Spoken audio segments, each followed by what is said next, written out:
All right, it is officially noon here in Cambridge, Massachusetts, where I am. So that's the occasion to say good afternoon or good evening or good morning, depending on where you're coming in from in the world. And welcome to this edition of PON Live from the Program on Negotiation at Harvard Law School. I'm Nicole Bryant, the Managing Director at the Program on Negotiation. And as ever, I am very delighted to welcome our guests from all across the world. We see where you're coming in from in the chat: Hong Kong, Brazil, Boston, for today's discussion in celebration of a new work, From Vision to Action, Remaking the World Through Social Entrepreneurship by John Marks. I'm going to introduce the work and its author in just a few moments. But before I do that, let me remind everyone what brings us here today. We at the Program on Negotiation have been very delighted to present a series of virtual live events in what we've come to think of as our online classroom, engaging our community in topics important to us: negotiation, mediation, and conflict resolution. And we're so delighted each time to have hundreds of people from all over tuning in to join us. Today's presentation is being recorded. You will see the recording button at the top of the screen, and it will be made available in just a few days on our website. So if you can't stay for the full hour, don't worry about it. If you would like to go ahead and let someone else know so that they can view it later, that is absolutely fine. We will have that to you in just a minute. There is a link in the chat for purchasing of the book if you are keen to do that. And as ever, you will also be able to see all of the other events that we put on regularly on various topics. We'll talk about that a little bit more at the conclusion of the program. For today's discussion, I'm going to interview our guest speaker and author for a good portion of our hour. But of course, we always welcome questions from our audience members. So if you have a question, please use the Q&A function at the bottom of the screen to enter it. That allows everybody to see what's being asked, and it makes it easier than monitoring everything that's going on in the chat, where we know there'll be a lot of engaged discussion as well. So please never hesitate to put in for a question. Before I introduce our speaker, I would like to thank the PON staff for all their work putting this event on today. This is a busy week at PON. We're teaching a live program. We have this live virtual event. We have a faculty dinner tonight. So I appreciate everything that our fabulous team is doing, and specifically Laura and Diane and Lindsay. Many thanks to them. All right, now I will tell you a little bit more about what we're going to be discussing today. So today's author, John Marks, is the founder of the acclaimed peacebuilding nonprofit organization, Search for Common Ground. John led Search for Common Ground along with his wife, Susan Collin Marks, for over 30 years before retiring in 2014. And under their direction, the organization grew to serve 30 countries across the world and employed a staff of over 600, what they call searchers, dedicated to conflict resolution. In 2018, the organization was nominated for the Nobel Peace Prize. Since retiring from Search, John has founded a new venture, Confluence International, and continues to work and teach as a visiting scholar in peacebuilding and social entrepreneurship at Leiden University. We are really delighted to have him today. Before he comes to talk to you, we're going to start with a little video about his work and the work he led with Susan. So that will be the first thing that we do. This is a little atypical for us, so please settle in. It's a longish video, and once that's concluded, we'll invite John on to introduce himself and present his work.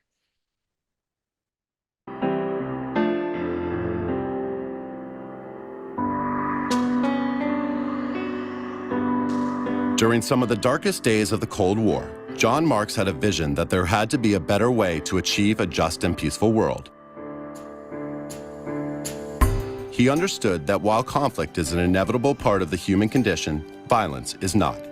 He saw the possibility of a win-win, non-adversarial world, and he founded Search for Common Ground to achieve it.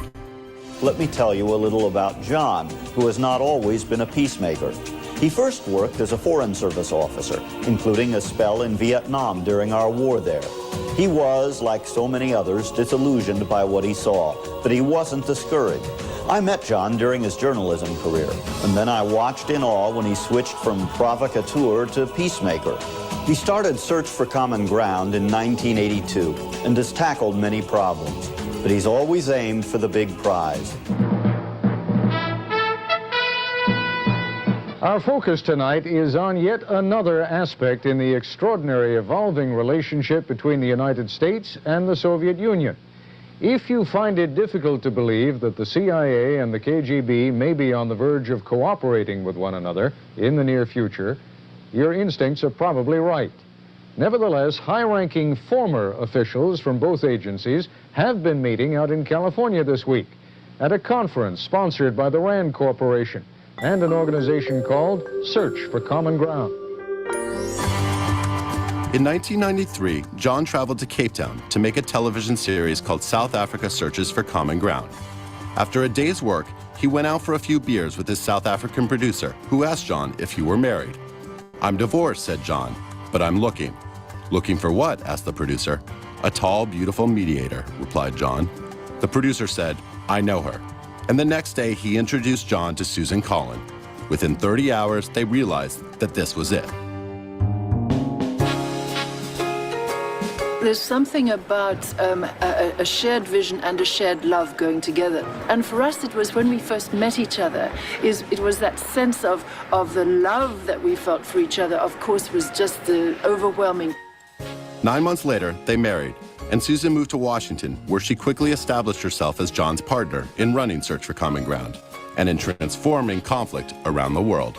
What's unique about Susan is this ability to meet people and present herself in such a warm, open manner that you're inevitably drawn to her. She makes you respect her, and you can trust her.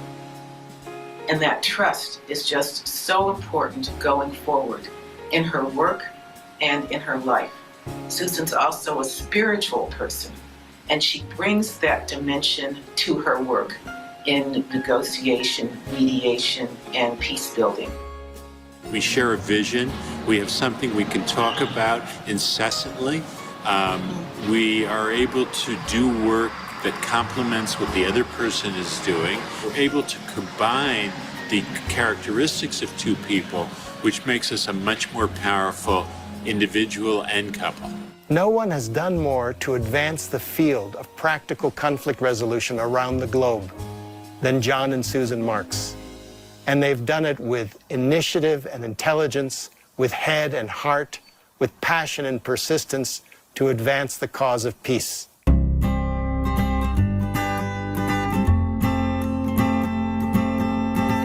John and Susan believe that the genius of Search lies in the committed, gifted colleagues who share their vision. And the right people always appeared when the organization started opening field offices in such places as Macedonia, Burundi, and Angola, and when it launched a major initiative to improve relations between the US and Iran. Here, for the first time, I experienced a kind of atmosphere, a kind of spirit in a conference, in a gathering, which permits people to open themselves up without reservation and speak out of their heart. So what did two presidents in Washington and Tehran do when they want better relations, but are afraid the effort could blow up in their face? Well, they move carefully, and they turn not necessarily to diplomats, but rather to private individuals who hold no official position. At this week's conference, Iranian and American diplomats spoke in generalities. But it is someone like John Marks who is actually doing something. Marks organized the visit of American wrestlers to Iran in February. It was the first time the American flag had been displayed there since 1979.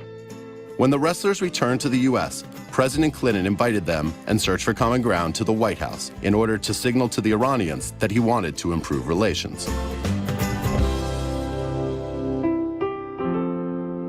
Today, Search has grown into the world's largest conflict prevention organization, with offices in 34 countries and a staff of 560. Its largest program, which Susan started 13 years ago, is in the Congo. This is a countrywide effort to build peace and prevent sexual violence. It includes retraining tens of thousands of soldiers and police. We see the media as a really important and profound tool for working in conflict areas. Search for Common Ground by Alexa Cabiso, nan ya kugere conflit. For one thing, you reach a huge amount of people. And so we see it as a way of putting the spotlight on the approaches to peace building that normally people get through dialogues or through a workshop, but then you're reaching 20 or 30 or 40 people. With the media, you can reach millions of people. Movies and TV around the world are saturated with images of violence and horror. But is it possible to use pop culture in a different way to promote peace and understanding across a country? It's for a new soap opera series that's taking on one of the most serious issues for Kenyans today, the hatred and violence that arise from tribal divisions. John Marks is the visionary behind the soap opera The Team. Call it soap opera for social change.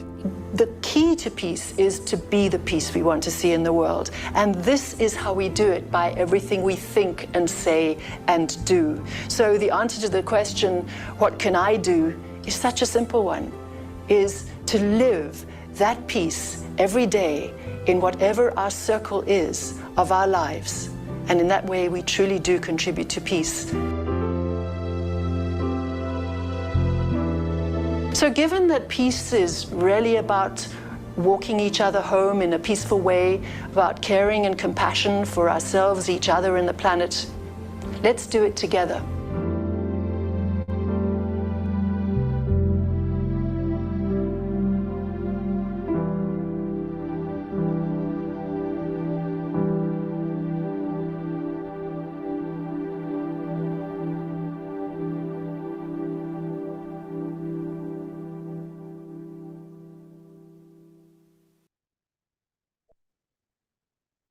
Okay, great. I hope that some of those visuals and audio inspired you to understand a little bit more about all of the great work that John and Susan and their team carried out and continue to carry out at Search for Common Ground. So without further ado, I'd like to invite our guest of honor, John Marks, to turn on his video and join us for this virtual event. Oops. Oh, it happened. There we go. Hi, John. Welcome. Yeah. Hi, thank you so much. I'm really pleased to be with you.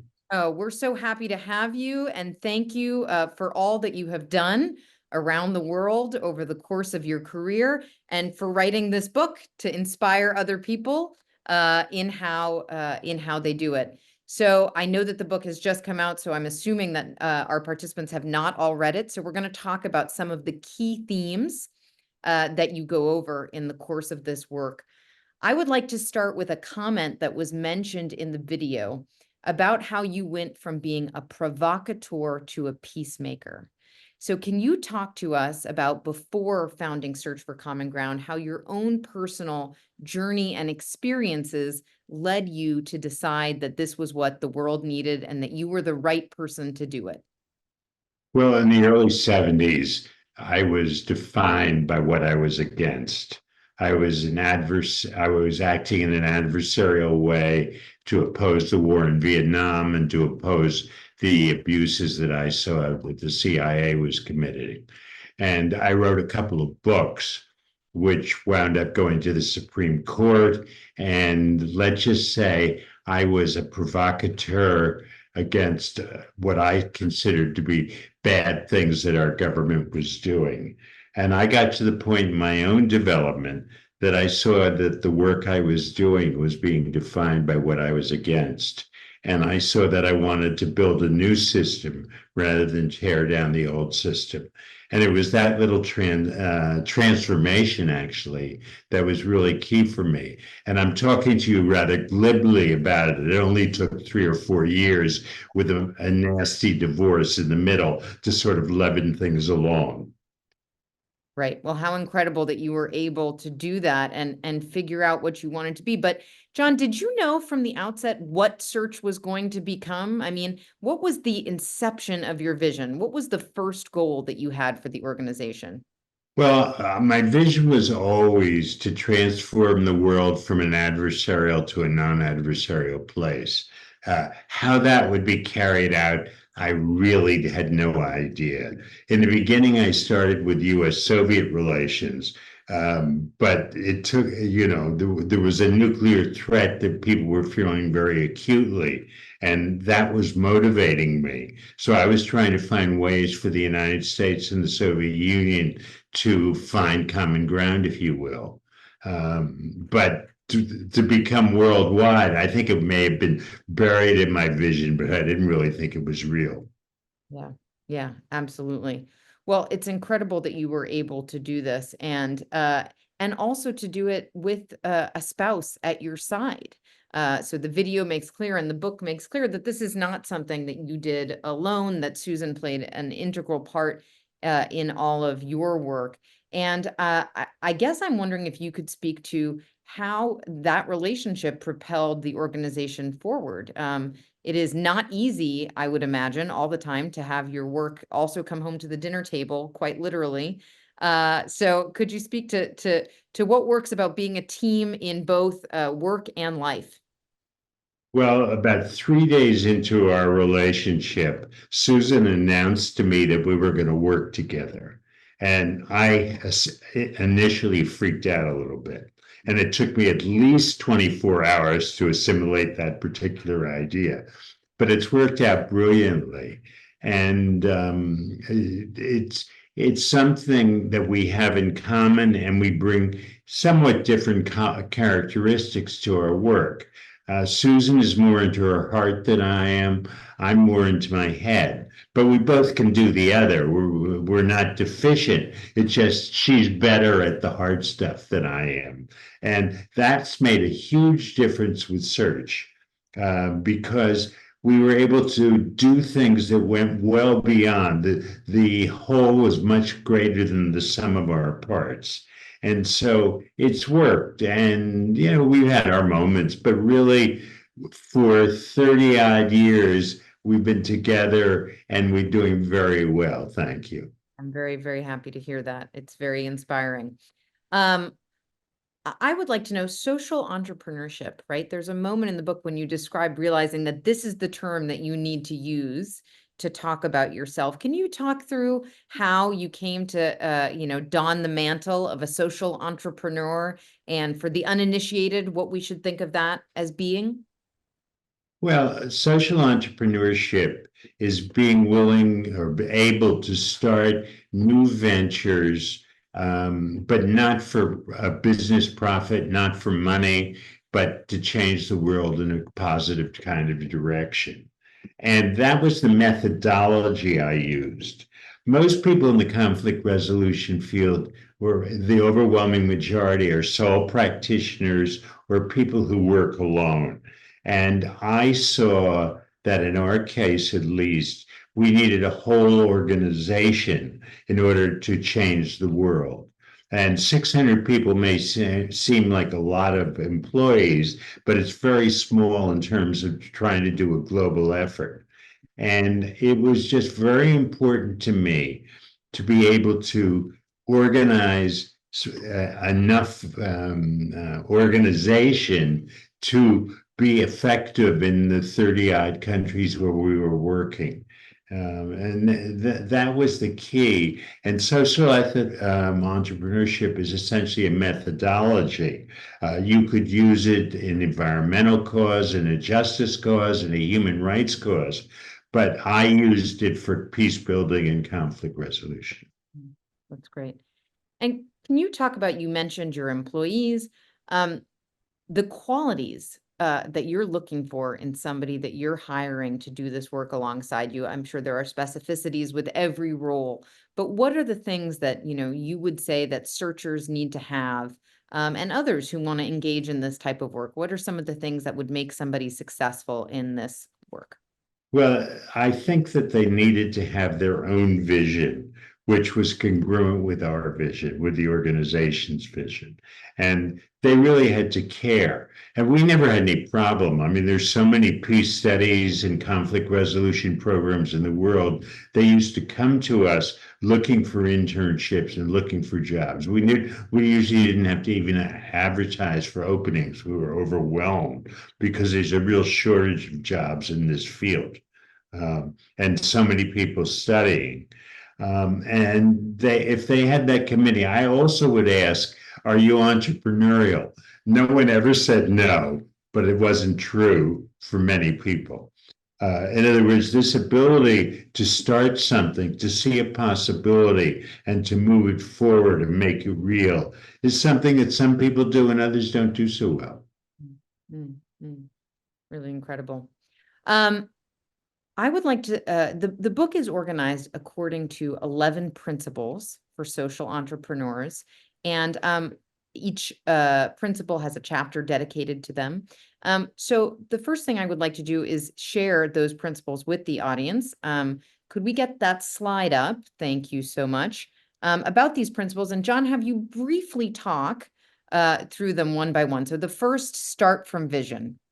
Well, if you're going to be successful in this field, you have to have a vision of what you're going to do with your life. You're not in it for the money. You're doing it because you want to make the world a better place. So one needs vision.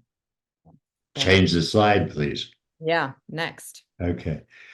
But I'm not particularly interested in pure visionaries unless they're going to start a new religion or perhaps write a philosophy textbook. You want people who can make things happen one step at a time, and that's to be an applied visionary. New slide, please. So this is a quote from Napoleon Bonaparte. And the translation of "on s'engage et puis on voit" is one becomes engaged and then one sees what the possibilities are. That's a loose translation. And Napoleon was talking about attacking into the line, but I see it, you become engaged in a project and you see lots of new possibilities. And a corollary to that is keep showing up. In other words, persistence is important. It takes years of commitment to really learn properly about a big international dispute. And it's not something you can parachute into and then go leave, at least in my view. And it's very important to enroll credible supporters, people who, especially when you're starting, they will give you impetus to, credibility with the world, which helps with fundraising, which helps with getting entree. It helps in getting people to come to your table or into your project. And you're going to have to expect the unexpected. There are going to be questions you didn't think to ask, but that come up. And no matter how well you plan out what you're going to do, there's going to be unexpected stuff. And there's nothing you can do about that. It's going to happen. So you need to be skilled in making workarounds when the unexpected happens. And I can tell you, I've never been in a project where some almost cataclysmic thing hadn't happened. Okay, this is a concept from Fisher and Urey. They popularized the idea. Roger Fisher originated it to make yesable propositions. You want to be able to make propositions or proposals to which the other party says yes, and which are in keeping with what you want. In other words, you need to make win-win propositions. Most people, or many people, ask for things that only they want and don't really put themselves into the shoes of the other person. Okay, Aikido is a Japanese martial art. And it's not boxing.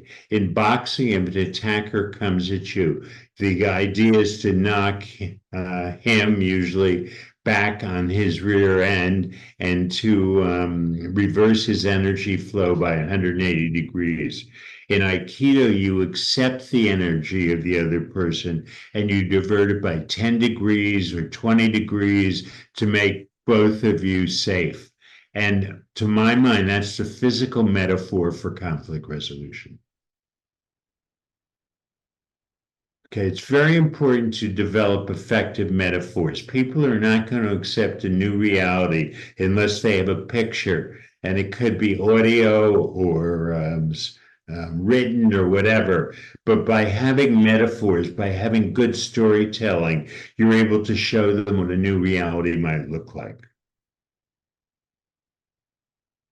Chutzpah is audacity. It's a Yiddish word, and it means to have nerve and to move ahead and take risks. However, you don't want to be obnoxious about it. You don't want to be pushy. So the idea is to be a risk taker who moves ahead, but not being obnoxious. Fingerspitzengefühl is a German word which means have an intuitive touch at the end of your fingers. And that's another important quality for a person in social entrepreneurship or in conflict resolution for that matter. But you don't want to be 100% dependent on your intellect, on your intuition. The idea is to have a mix of cognitive intellectual processes with intuitive Fingerspitzengefühl. And we got through that faster than any time in history, these 11 That was really great, John. I am very impressed. Obviously, you wrote them and you know them, but that was wonderful. We will linger on a couple of them longer and then invite folks, of course, to read more about them in the book. I want to ask first, you talk about these 11 principles, and then you say, actually on page 11, there isn't a principle among them that I have not violated on occasion when something else was called for. So do you have an example of a time when you went against one of these principles at hand? Okay. About 15 years ago, when Libya was still ruled by Gaddafi, we had an opportunity to set up a track-to process with Libya. And I was too busy at that point. You know, an ability to start new projects probably varies directly with how busy you are. And I didn't have the time. And I didn't realize that Gaddafi wanted to make peace with the West. He wanted to change things. And one of the maxims of my work is that it's easier to ride a horse in the direction it's going. In other words, when history's going your way, you just want to be a little ahead of the curve. And I blew a big opportunity. I didn't go with my intuition, which was do it. That's great. Yeah. And there are certainly times you talk a lot about trying to be ahead of the curve, about 6 months to a year ahead of the curve. And what is the way that folks can do that? What are the tools for making sure that you're on the pulse and also anticipating needs to the extent? Well, that's where the intuition or the Fingerspitzengefühl comes in. You just have to see it. One of the better examples is before Israel and Jordan made their peace treaty, we brought together generals retired from both sides who worked out the security agreements. And our unofficial process was going to the desk of the King of Jordan and the Prime Minister of Israel within hours. And we got it about 75% right. And we were about 6 months ahead of the curve. And the idea on that is if you're too far ahead, you're a hopeless visionary. And if you're where everybody else is, there's not much point in you doing it. That's great. I'm going to turn to some specific examples and ask you to elaborate or for your thoughts. And one that is also mentioned in the video that we showed was the moment where you brought wrestling to Iran in a moment of heightened conflict between the U.S. and Iran. So could you please describe this? Because this is not obvious to folks, especially if, for younger folks who might not have been alive at that time.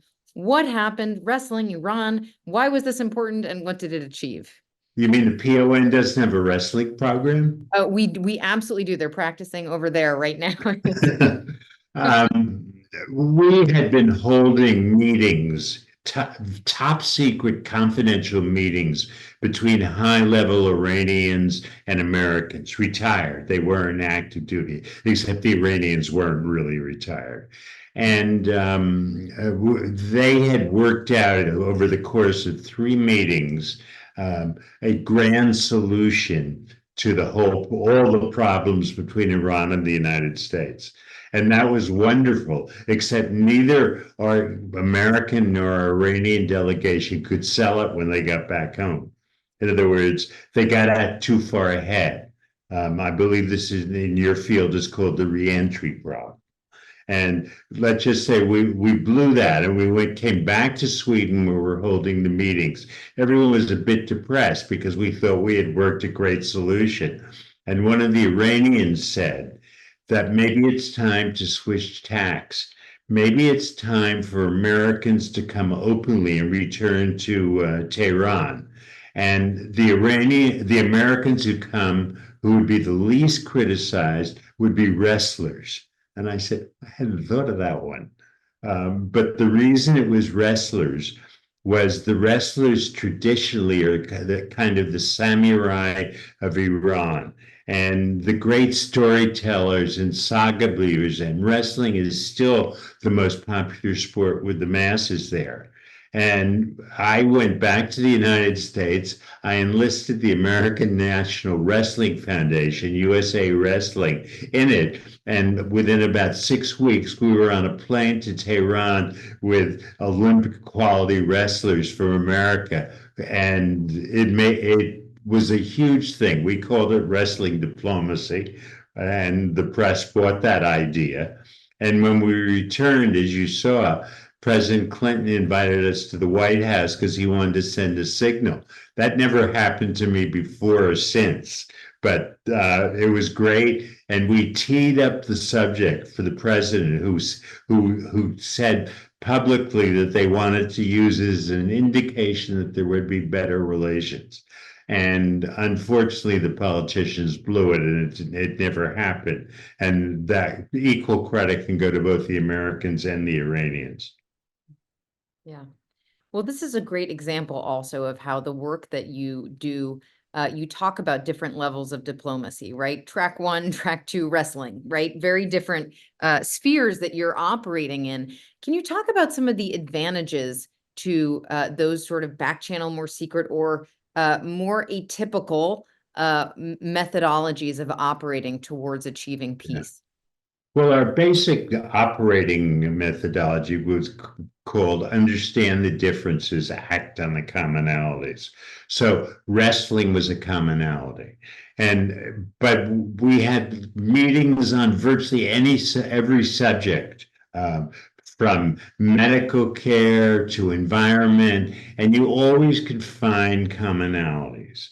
You always could find something that the two sides had in common. And this is what good conflict resolution people do, and good mediators, they find them. But we were looking for mega issues of national importance. And I think that was what distinguished our work. That's great. And so thank you for that much and for that example concretely. I'd like to turn to your work in Burundi. You spend a lot of time talking about really very long-term efforts in that country. And one of the things you say is that it was important for your staff members to be able to understand the local culture to be able to take preventative action. Could you speak about that approach generally and some of the successes that you saw in Burundi as a result of it? Okay. Well, 80% of the people that we employed around the world were from the country where where they were working. And when you could have expatriates, foreigners come in, but they really had to be committed to stay for a long time. With one exception, I mean, somebody could come and lead a workshop, and if you had preliminary work before that, and then afterwards a follow-up, then that was fine too. They could teach a methodology or whatever. And in Burundi was the first place we moved into what I would call societal conflict resolution. In other words, we were operating across a whole country. And it was the first time in the history of the organization we had enough money to do that. It helped that Burundi's the size of Maryland, and it's not the biggest place in the world. But we had a radio studio that was churning out about 15 hours of original programming that brought together Hutus and Tutsis, everything from soap opera to interview shows to getting rebel leaders, talking to government people in the format of having a talk show. We had programs for women. We had programs for young people. We were doing national drumming contests because drumming was one of the better ways of communicating in that society. And we were able to work across a whole country. And we were working pretty much bottom up. At the same time, top down, Nelson Mandela was leading a negotiation process. And that combination of bottom up and top down with some input in the middle seemed to be very important. That's wonderful. You just mentioned a bunch of examples using media, right? Radio, soap opera, TV, and this is a theme that you turn to again and again in the book. In fact, you founded Common Ground Productions, and I love your anecdote about how in order to make Common Ground Productions a reality, you printed business cards that said that you were the president, even though there wasn't anything yet, which seems like a great example of on s'engage puis on voit. But this ended up being a very important part of the work that you did. So could you speak to, the successes of media, not only in Burundi, but all across the world, and why and how you found that to be an effective tool? Well, when we started, we were doing workshops and occasional trainings, and you might have 25 or 30 people in the room. And I wanted to change the world, which was more than 25 or 30 people.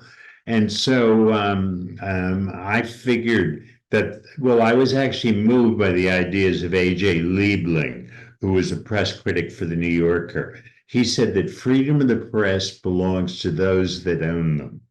And I saw that I wanted to start a production company to do media. And as you pointed out, the first step was to have cards made. And the people who make cards don't ask you for credentials or diplomas. They just want their $50 or so to get the cards printed up. And within 3 years of my doing that without any reality, we had our first series on American public television. And the entrepreneurial part of it came in. But William Ury, designed for us how to do a conflict resolutionary TV interview program. And that worked pretty well, except it was too hard to work in the United States. And we found out that we needed to move overseas, where it was much easier to work internationally than it was in the United States in media production. We also realized that talk shows, interesting to people like me, are not the end all and be all, and that they don't have that wide a listenership. And we moved into drama, reality shows, and documentaries. As they said in that film, we wound up making lots of soap opera for social change. Our core format was to take soccer, football as the world would call it, and have a show called The Team, which featured a soccer team which had people on it who reflected the diversity of whatever country we were working in. So in Kenya, everybody in the team came from a different tribe. In Morocco, they were urban and rural people. In the DRC, in the Congo, the team was made up all of girls, and the problem was preventing sexual violence. And you could use this as a platform to do all the communicating of new metaphors, new ways of being, that featured coexistence and cooperation and the like. And we did 350 episodes in 18 countries by the time we were through, with a staff of 2, actually. We used lots of local partners. In other words, we didn't try to have writers in Hollywood or New York who would write the stuff. It was all local stuff. We workshopped the writers and got them into the right mood. Yeah, there's a great anecdote in the book, and I can't remember what country it's from, of a place where an episode of a soap opera didn't air, and there was a knock at the Search for Common Ground offices, and it was the Army, because they wanted to know where the episodes were, because everybody was anxiously waiting to figure out what had happened. So, the door is open to the Army and everybody's thinking what's going on, but actually they just needed to know what the latest installment. Yeah, that was Burundi, and the military men all had machine guns. So our staff was somewhat intimidated, and the reason the episode hadn't run was totally technical. It had nothing to do with it being banished or anything like that. And so we just handed over the tape very willingly. I can imagine.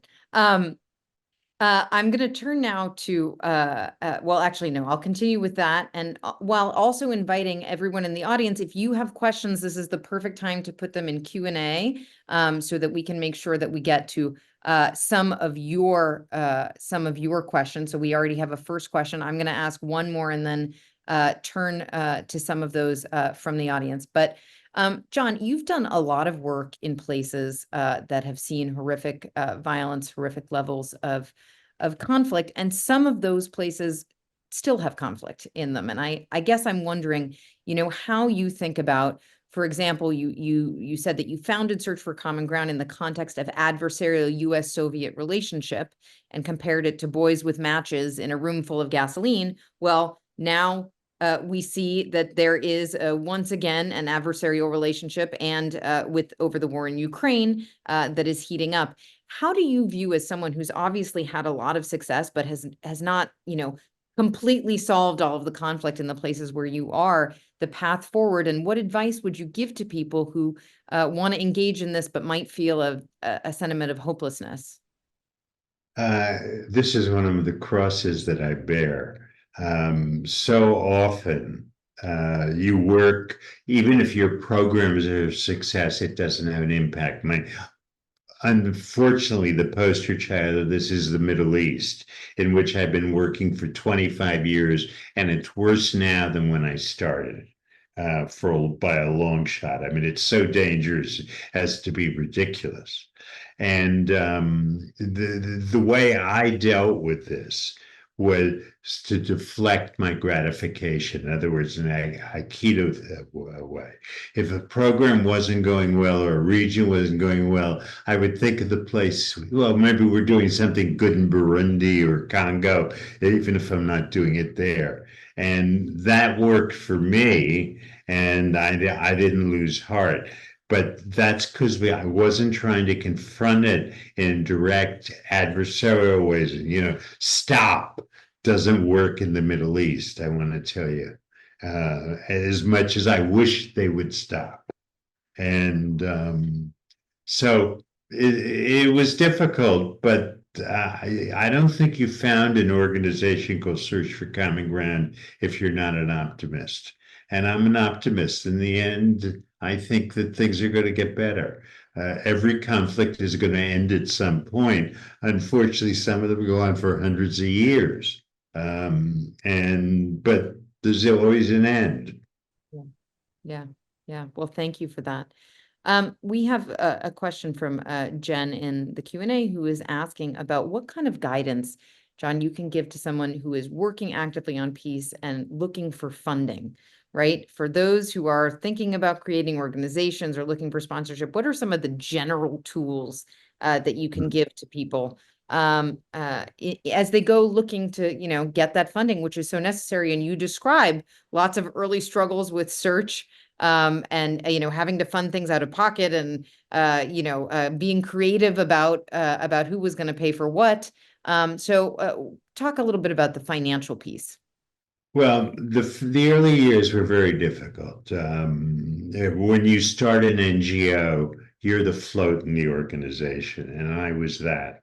And I luckily had enough wherewithal to get through that period. But it took us a long time. It took about 10 years to build up enough credibility to get substantial funding. And what I would recommend to young people starting out is perhaps not starting their own organization, but becoming a project of somebody else's organization, because that allows you to have some built-in credibility and not to have to do all the administrative work of the startup. And I didn't follow that advice. You know, I said I violated most of my principles at one time or another. Not my core principles, but my operating principles. And I started an organization, and because of that, and because of having gone through the hard times, I think we were stronger. But there was a cost on, because it was difficult. In the end, we became pretty much dependent on funding from European governments and the European Union, and to a lesser extent, the US government. And the big problem was getting unrestricted funds, which was always difficult and still remains difficult because they don't pay enough overhead in the grant making, particularly in Europe. The European Union pays 7.5% overhead, and you can't run an organization on 7.5%. I assure you. Absolutely. Our next question I'm going to ask on behalf of Shira, who, hello, Shira, a former PON fellow and Harvard student, who asks about how in the process of focusing on common ground, can you balance also the need to actually address serious differences that exist? So she mentions dialogue initiatives on campus, sometimes tend to start with, oh, there's so much commonality, but sweep, the actual differences under a rug. So how do you work within that tension of honoring what's specific and different and finding what is relevant and similar? Well, you have to honor the differences and you have to understand them. But within that context, you can usually find some areas where there can be agreement, where there are commonalities. And what we always did is went for them. And I would never, almost never, go into a situation and ask where are the commonalities, because people in conflict are not usually looking for them.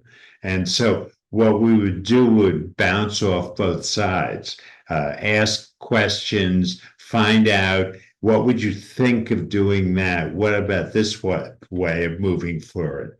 I mean, between the US and Soviet Union, we came up with terrorism, which may seem strange now, but at the time they were ready to investigate, to explore between the two countries, preventing terrorism. There was a shared interest in not having airplanes blow up, and that kind of thing.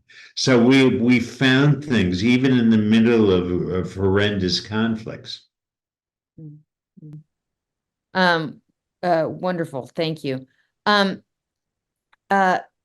There is a part of the book where you talk about the link between social entrepreneurship and content marketing. This is in your chapter on metaphor.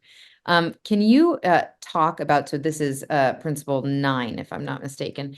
Can you talk about, for those who haven't read the book, how these two things are related and why messaging and metaphor are so important? You need to be able to show people a picture which they get. And yes, words are important. I mean, I'm sitting in Harvard University where words are taught is the main way of teaching. But if you really want to reach people, you need to have images that are visual, that are oral, and the like. And I would bet that people are more likely to remember something from that video we showed in the beginning than what I'm saying now. And that was the reason we were doing media, because we wanted to reach large audiences and we wanted them to get it. Yeah. Yeah. Okay, I'm going to go to a question about how folks can get involved in this work, whether it's at Search or somewhere else. What is a place for somebody who wants to, either work in a region where Search or similar organizations are already doing this kind of these kinds of programs, or possibly start conflict resolution in a place where they're from? What kind of advice would you give to folks? That's a tough question, because there are so many programs at universities now in conflict resolution and peace building, and comparatively few jobs. And that's what recent graduates are experiencing. But probably the best way in, and this may be antiquated thinking on my part, but the best way in is to start as an intern, and with your summers to see if you really like it, and to find the organizations that are consistent with your vision, and to by hook or crook to get included. And one of the things is there's so few jobs that people in universities have trouble getting paying jobs in the summer. I mean, some internships are paid for, but most are not. And so it takes a bit of sacrifice, and it's not fair, because people with their own financial means are able to do that, and those who don't have it, are not able to do it. But I'm just saying it is probably the entry level position. We used to hire our own interns. They would be the first place we would look for someone to come to work. And my replacement as CEO started as my intern when he was in university himself. So it's a good entry level position, but it's not fair. And there should be other ways. And if you're at Harvard University, there are programs to support you during the summer, but it's not true at every university. Yeah. We have two different questions that I'm going to try to merge into one around the process for storytelling and picking messaging topics. So you mentioned work that you did with local teams. So it wasn't one universal message coming in from, the Search for Common Ground headquarters, but you had people on the ground working with local teams to decide what the topics would be. Can you speak a little bit to that work, John? Yeah, there was one central idea: understand the differences and act on the commonalities. But beyond that, the plots were totally local. Sometimes I couldn't understand them, and I was the head of the organization. But what we would do is we had a graduate of Fletcher down the road from where I'm sitting right now, who got a master's in conflict resolution, and before that had made movies of the week in Hollywood. So she had both experiences. And Eileen Babbitt recommended her to me. And for 10 years, she would go into a country and workshop the writers. In other words, they would do a 2-week workshop, which wasn't so much about teaching, it was about plot development. And they would do the storyboards and the ideas, and the basic stuff would come from the local writers, but we had to get them into what I call a common ground framework, because we didn't want to make television where the bad guys won or where there was discord at the end. We wanted the problems to be resolved rather than we didn't want it to continue. But on the other hand, it had to be interesting television. So usually the violence would come in the first few episodes and it would be resolved at the end, that kind of thing. Okay, great. Thank you so much. Let's see. I would love for you to describe just a little bit more of the Aikido principle, because I think that's not obvious to folks about, either because they might not know the martial art, but even just how one does that. When somebody's coming at you, how do you transform their energy to be able to deflect and work with them as opposed to being completely confrontational? There are two ways to look at Aikido. There's the physical Aikido, which you can go to a martial arts center and learn. And I hated that because I didn't want to be thrown on the mat, and I'm 6'3" tall, and it just wasn't my cup of tea.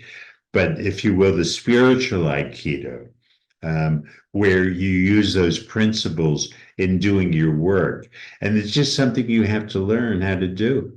It wasn't natural. I had a couple of teachers who told me about it, who I led some workshops with one of them who was a former Marine officer.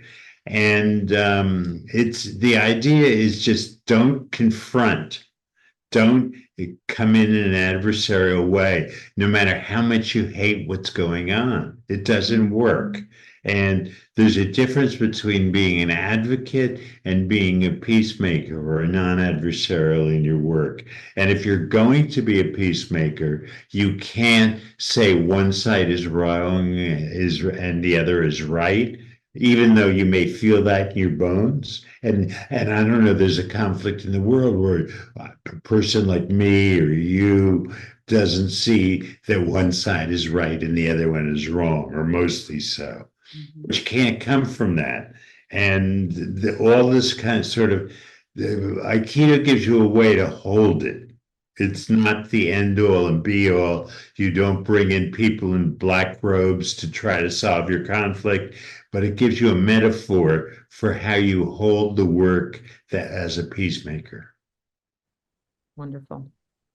We have a question from Marth who asks, what about places where the whole of a geography is not in conflict? There are maybe some pieces that are conflictual and some pieces that aren't. What are some tips that you could give for, engaging peaceful regions in the work of the other zones, or ensuring that conflict does not spread? Well, those are the best places to work, because that's where you can be effective. Once the violence starts, it's very hard. Nobody listens to some of my soap operas and drops their machine gun, I want to tell you. And so it's a problem, and so pre-conflict or pre-violence is the place that you really want to work. But unfortunately, none of the funders that I know, or almost none of the funders that I know, support that kind of work. They want to deal in crises, government funders particularly. Post-genocide in Rwanda, there was a huge amount of aid, whereas pre-genocide, there might have been some chance of stopping it, but the support was not there. Yeah, absolutely. I think I missed your question. The question is about that's one example, but how do you ensure that conflict doesn't spread, and how can you engage other zones in you encourage to stop the conflict from spreading. You need to find ways to understand differences and act on commonalities.